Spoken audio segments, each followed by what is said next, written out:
یہ وہ لوگ ہیں جنہوں نے ہدایت چھوڑ کر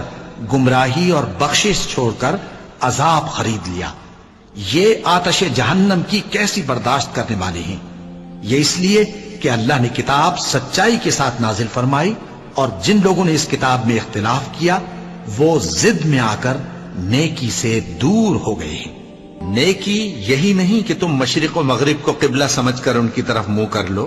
بلکہ نیکی یہ ہے کہ لوگ اللہ پر اور روز آخر پر اور فرشتوں پر اور اللہ کی کتاب پر اور پیغمبروں پر ایمان لائیں، اور مال باوجود عزیز رکھنے کے رشتہ داروں اور یتیموں اور محتاجوں اور مسافروں اور مانگنے والوں کو دیں، اور گردنوں کے چھڑانے میں خرچ کریں،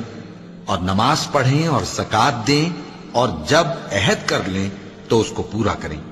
اور سختی اور تکلیف میں اور جنگ کے وقت ثابت قدم رہیں. یہی لوگ ہیں جو ایمان میں